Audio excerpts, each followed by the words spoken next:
Okay, what's up, everybody? Good morning. Welcome to a Thursday edition of Morning Scone presented by Brock, the Baton Rouge Orthopedic Clinic, Parish Construction and Roofing. If you need an orthopedist, go to Brock. If you need a roof, call Parish. Restored Motions, restoredmotions.com, Unique Physique, uniquephysique.com, of course. Semaglutide, tirzepatide, the once-a-week injections for weight loss, tell you about all the time. No contracts, lowest prices. Do the whole thing over telemed, and they can ship your medicine anywhere in the country. So you want to lose some lbs with the weight loss shot, you hear everybody talk about Ozempic. Semaglutide is the generic name. That's the medicine name. Ozempic's a brand name. So Ozempic, and I guess it would be Mounjaro, would be tirzepatide. But anyway, whatever. Check them out, uniquephysique.com. Okay, y'all. We'll say some good mornings here. LSU and Vanderbilt getting ready. We have Moscona family Christmas pictures today. If you're wondering why I'm wearing whatever this thing is that I'm wearing, it's because Erica bought it for me, and this is what she's making me wear for the picture. And so I just say, okay, you pick your battles, sort of thing. So whatever this thing is that I'm wearing, this will be in the Moscona family Christmas picture. So if you're on our Christmas card list, you'll get a picture of me in this. But more importantly, of Erica and Drew. So anyway, we Moscona family pictures this morning. And yeah. Okay, we'll say some good mornings. LSU, Vanderbilt, line down to 7.5, y'all. It's interesting because this really, really, really reeks of that Vanderbilt game against South Carolina. And I took the bait on that, looked at it, knew it was a stinky line. I was like, I just don't believe odds makers have caught up with Vandy yet. And Vandy was getting points at home. I was like, give me Vandy. And now, same thing here. You look at it, you're going, LSU's lost 3 in a row. Why is Vanderbilt a 9-point underdog? Well, it went to 8 and 7.5. So people put money on Vandy, and like, that's a stinky line, dog. So actually makes me feel better about LSU, but we'll see as we get closer to kickoff what that line might do. Okay, we'll say some good mornings. LSU women's basketball beat Tulane last night. Pelicans lost to the Cavaliers 128-100. The top 7 earners, I guess, or the players, the top 7 contracts on the Pelicans, all those players were not available yesterday. So they're basically playing with a G League team right now. So Godspeed, Pels. Okay, let's say some good mornings here. Brian Wynn, good morning. Hey, Sean, heard Vandy's playing Vandy this week. Ugly, pointless.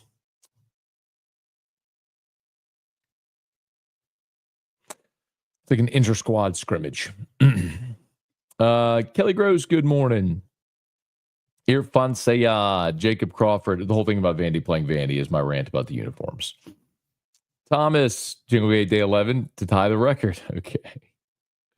I'll get to it, Thomas. Daniel, morning, Matt. I agree with your take on the gold uniform. Stick to your brand. The thing is, man, you want to do a one-off every now and again. Okay, I get it. You need to play ball, fine. What annoys me is you've done it 6 times now this year. 6 games. You've not worn your traditional uniform. Like, you keep busting out that many different combinations, you no longer have a brand. Tim, good morning. Christian, what's up, man? Finally some winter weather. I'm here for it. By the way, Avid Inspection Specialist, my guy Christian over there. Great sponsor on Scone and Tea, which returns tonight to curbside. It's been a minute. We had Halloween, and then T-Bob had events each of the last 2 Thursdays, but we're back at curbside tonight for Scone and Tea at 7 o'clock. Hope to see y'all there. Curbside on Government. Great spot. We do have the sound out in the courtyard. Have some nice weather. Maybe put on a sweatshirt, a jacket, come have dinner with us and hang out, watch some Scone and Tea tonight at curbside. Presented by Bayou Transformers and Avid Inspection Specialists. Jacob, good morning from Gate City, Virginia. Going to be leaving in a few to start heading back to Baton Rouge. Very good, man. Going to the game, I would presume. Should be great weather this weekend, so it should be a lot of fun, man. Hey, Abner, good morning. Kerry Hughes, good morning. Brian Penton from Allentown, PA. Meant to tell you, went through Cincinnati, past their stadium. It was lit up purple and gold. Oh, nice. Take a picture if you see that again. That's really cool. I wonder why. Um, Chance, Seinfeld episode where Jerry gave Elaine cash in the box was on Tuesday. You referenced on Locked On. Yes, that's exactly what I was referencing. So one of the reads on Locked On right now is the skylight frame. If you don't, I don't know if you have a skylight frame. If you don't, it's one of the ad reads we're doing now on Locked On LSU, and it really is great. Like we got my mom a skylight frame. That's no lie. Like we did a couple of years ago, got my mom a skylight frame. I was like, if you struggle to give gifts and you're usually impersonal, like just giving someone cash in a box like Seinfeld, that's what he's referencing there. Bart St. Germain, good morning. Tiger Poppy, good morning. Family Christmas picture, always fun. Ho, ho, ho. Hunter Broadhead, VK, what's up, man? Good morning. Dax, morning, Matt. Question. With the 10-year coaches' contracts becoming popular, do you think ADs will start putting clauses to take years off the back end base of losses? I guess you could always structure it that way, Dax. But remember, I don't know necessarily that 10-year contracts are becoming popular. I know Kurt Signetti got a long-term deal in Indiana. I think sometimes things like that, you offer a contract like that when you don't have leverage. Here's what I mean. LSU was trying to get, you fire Ed Ogeron, you got to make a splash hire, right? Well, Lincoln Riley was going to SC. You want the splash hire. Well, Brian Kelly was the guy you targeted. Well, if you wanted to get him, he had all the leverage. He didn't have to leave Notre Dame. Similarly with Kurt Signetti, that's a guy that if you're Indiana, you're like, how do we make this as hard as possible for him to get out of it? Well, you give him a long-term deal, and there's buyouts both ways, right? So think of it this way. Anybody that wants to come. So there's, the contract should work for both sides. So you look at Kurt Signetti's deal, which is what I'm guessing you're talking about.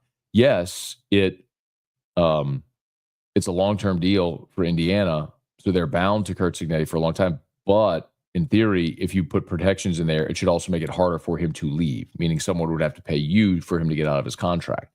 So there's two sides to that. Tiger Diver, Taro Walker, good morning. Excited as I would be about just excited as I would be about family pictures. Hey, Melody, good morning. Brad, good morning. Were you late yesterday? I remember you said there was a wreck in front of your house. Yeah, man, there was a really bad wreck. It took us more than an hour to get to. That's the thing, too, man. So I pulled up when we were sitting here doing the show. I pulled up Waze, and it said 37 minutes, which isn't bad to get from where we live to Drew's school. I mean, it's usually 25, 30 minutes anyway. It's like, oh, okay, a little delay. Morning. It could just be morning delays. Maybe they cleared the wreck. Well, pulled out the driveway out the neighborhood, and they hadn't cleared the wreck. So it ended up taking, let's see, if we left at 8, I think it took like an hour, and we left maybe like 8:05. I think we got there about 9, 10, 9. Took more than an hour. Yeah. Let's see. Thomas, 34 this morning. Not ready for that. It's 44 in Baton Rouge right now. I need a jacket. You know what's weird? Yeah, Seth, Scone and T back tonight, man. Look forward to seeing y'all. I'm curious. So, like, I hate cold weather. But y'all know, I've told y'all, of course, I've been cold plunging every day. So I'm wondering if cold weather isn't going to bother me as much this year, considering I've been cold plunging. I wonder if my body's going to be more accustomed to it. Let's see. VK, gold jerseys look fire. I would like to get one for my birthday. My birthday's Tuesday. Go buy one, dog. And again, as a one-off, I don't hate it. In a vacuum, I don't hate it. The white, gold, white look, I don't hate. Like, in a vacuum, it's not that bad. The problem is when you wear 6, it's not specifically, oh, I hate the look of the gold jersey. I mean, I don't think it looks very good, but the point is when you're LSU and you have an iconic brand and you wear 6 different uniform combinations in one season, that's too much. Eric, morning, Matt. I know this is super technical. How will we know what 22% of the revenue will be during the year?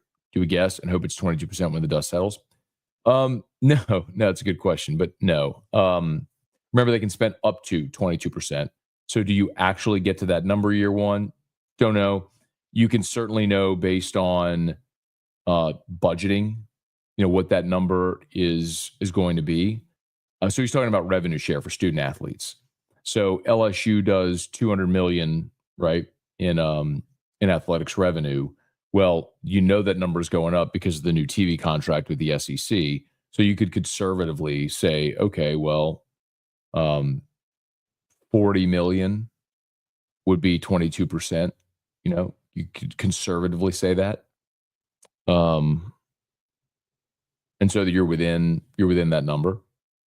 But I'll tell you this, I know, yep, I don't expect you to remember this at all, but 2 years ago, so I've been saying this repeated for 2 years. I had a conversation with a high-level athletic administrator at LSU who told me 2 years ago that they were preparing for the inevitability of revenue share. So LSU has been preparing for this for 2 years as far as budgeting. What's going to get cut? Where do they need to lean out? How much is revenue is going to go up? They're going to be prepared for it.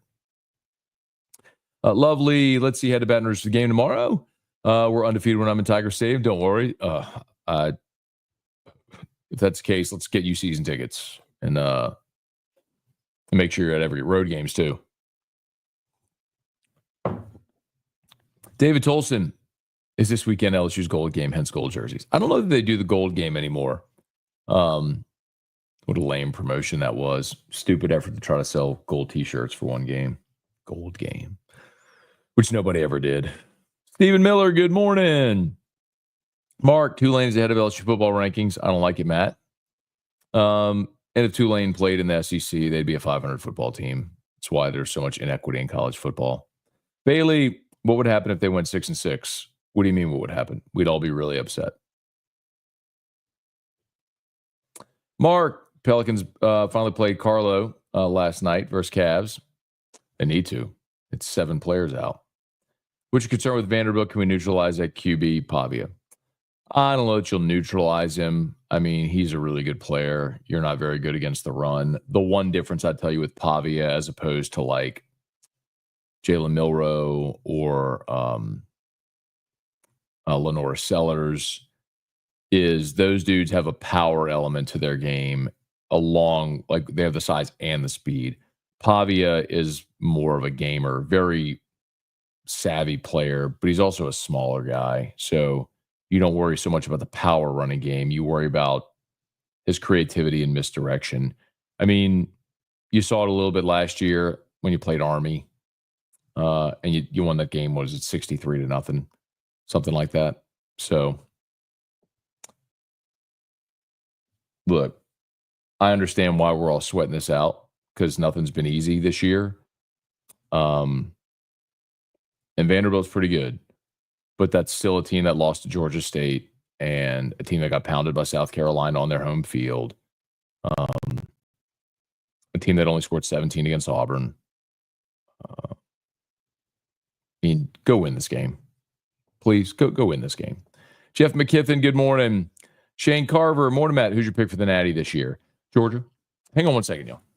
Oh, you know what, Thomas? Hang on, Thomas. Here you go, Thomas.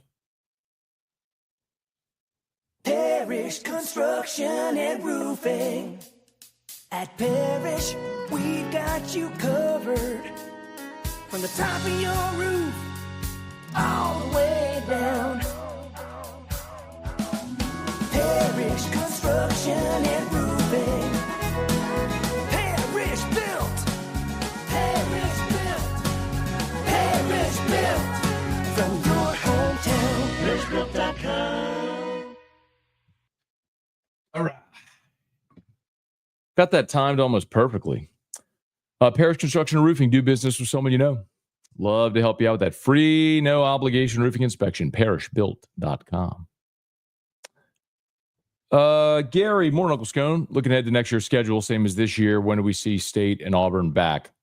So, don't know. Next year, for those that don't know, next year's football schedule for the league, you're just flipping every game. So, you're playing the same teams, just switching home and away. So, LSU will get South Carolina, Florida, Texas A&M, and who am I missing? Arkansas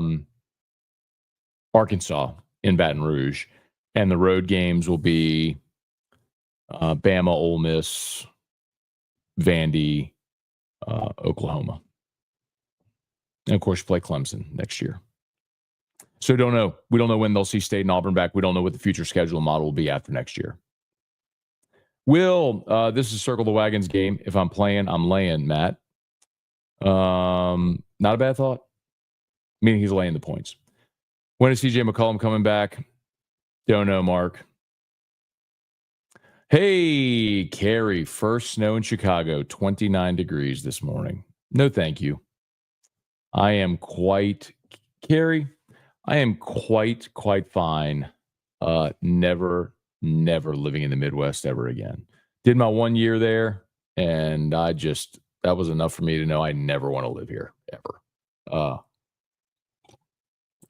Have I ever lived in a cold weather place like that? It'd be coastal, like if I went and lived in New York or something like that. I don't know that I would ever live in New York, but I love New York. But it's also one of those things where the longest I've ever been is like 5 or 6 days. So I wonder if you're living there every single day, how much that would change. Do you see Nussmeier going pro coming off a shaky year? Let's see how the next 2 weeks go. If he's a projected first round pick, he should go, but I would love to see him come back. It was funny. Somebody tweeted me last night.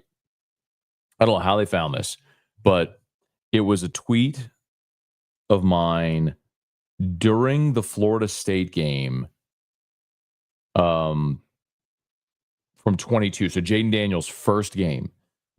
This tweet was at 7:38 p.m. on 9/4/22. And my tweet was, now y'all get it with Daniels? Because remember, I spent that whole offseason telling y'all Jaden Daniels is going to start. Your offensive line is not good. You need a mobile quarterback. He's a dynamic runner. He's going to make plays with his feet. Kelly didn't bring him here to sit. Miles Brennan would be a statue, all that sort of stuff. So that must have been there must have been a play in that game where I tweeted that, where Daniels ran or made a play or something like that. And I said, now y'all get it. Looking at some of the replies. Nope.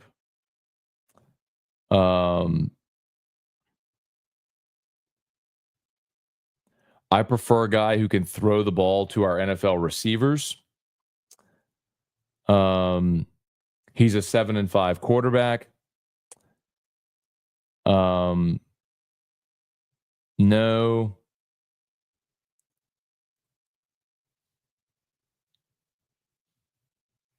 Whereas Nussmeier, when will he get in? Brian Kelly better not play Daniels all game if we're going to get embarrassed. Garrett needs to go in for the passing game. No, I don't. He's a running quarterback. He won't last. Yeah, he won't throw it.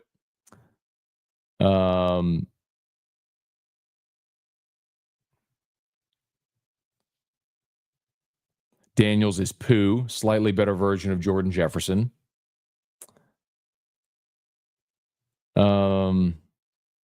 Another kid who can't throw or read a defense. This is Les Miles all over again. Absolutely not. He cannot pull the trigger on wide open receivers. He did not run any better than Nuss. If the plan was to run first, throw the wide open receiver. Is he only playing because the O-line is below average? $10 million a year for this expletive. He can't read the D pre or post snap. His delivery is awkward and slow. He doesn't have any touch at all on his throws. What is there to get? He's fast. Cool. That's all he has.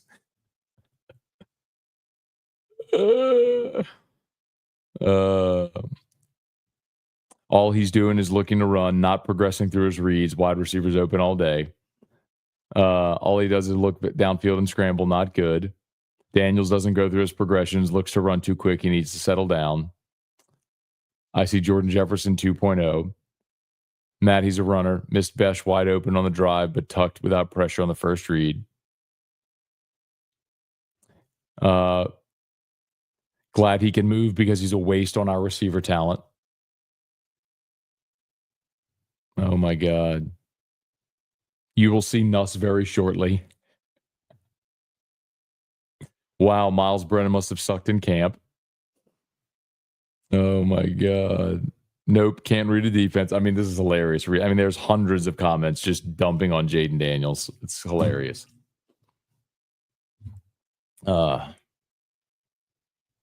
Anyway, please smash the like button if you would. Subscribe to the channel, Facebook, like the page, share the post. Jesse, how does one get on Scone family Christmas card list? I don't know. Erica does all that. Mark, Tiger Diver wins a contract up with Nike. I don't know. They're not leaving Nike. Chance, you see LSU playing younger guys more. The playoffs aren't possible. Nope. I think they're going to play whoever gives them the best chance to win because Brian Kelly needs to win the next 2 games. Bubba, Dane, good morning. Will, uniform issue is the team issue. They don't have an identity. Thomas, good stuff from Campbell yesterday. Steven, with the O-line struggles, do you expect to see more short, quick passes or does Sloan do a better job at combo routes with the receivers? It's a good question, man. It looked like, I can go check the passing chart, Steven, but I remember looking at it last week. It looked like all they did was throw at the line of scrimmage. Actually, for the last 2 games, it's all they've done. They tried to stretch the field with Hilton, a couple times throwing downfield, but for the most part, everything was at or near the line of scrimmage. I'll be curious to see if what time is it? I'll be curious to see if Dellinger's back and how much they might improve. Here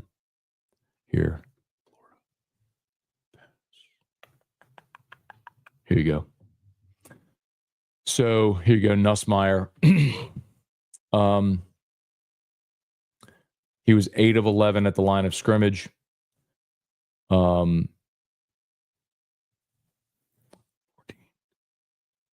He threw 20 passes inside of 10 yards.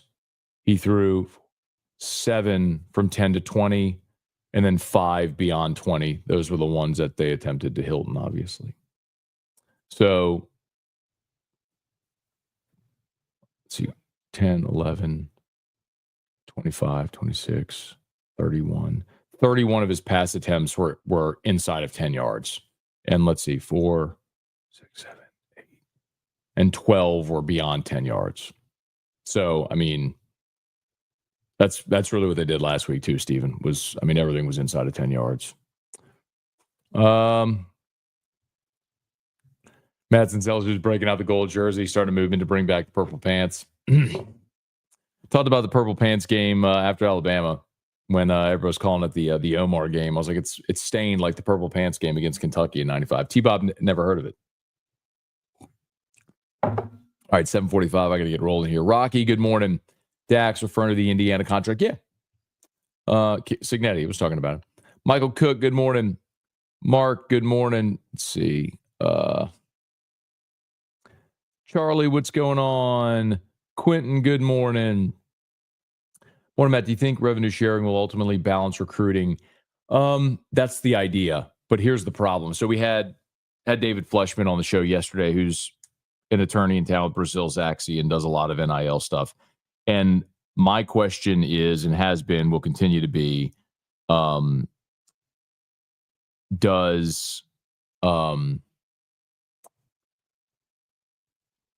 soon as that happens, you will have lawsuits filed. Like if you try to cap NIL earning, lawsuits will be filed immediately. And then how creative do collectives or boosters get to continue funnel NIL money to players not through the collective or through the revenue share? Big Easy, they have 2 top 10 tackles. Why is the line so bad? The interior of your line, obviously losing Dellinger hurt, and it had a domino effect on Chester, who's not been very good this year. So,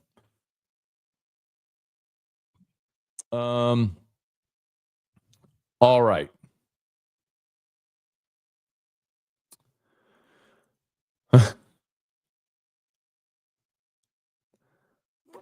Ray Lewis to FAU would be funny. We'll see if that happens. Okay. All right. I got to go. Got to get Drew up. Got to get ready. Scone family pictures today. As always, shout out to Brock and Parrish. Remember, if you need orthopedics, go to Brock. You need a roof, give us a shout at Parrish. Unique Physique and Restored Motions. Check out uniquephysique.com. Remember, semaglutide, tirzepatide, whole thing over telemed. Ship your medicine anywhere in the country. Never any contracts and lowest prices anywhere. Uniquephysique.com. And book a session with Crystal Poche, Restored Motions, restoredmotions.com. Y'all have an awesome day. Locked On LSU is live. Please go check it out. However you get podcasts, we're on YouTube and, of course, AFR at 3.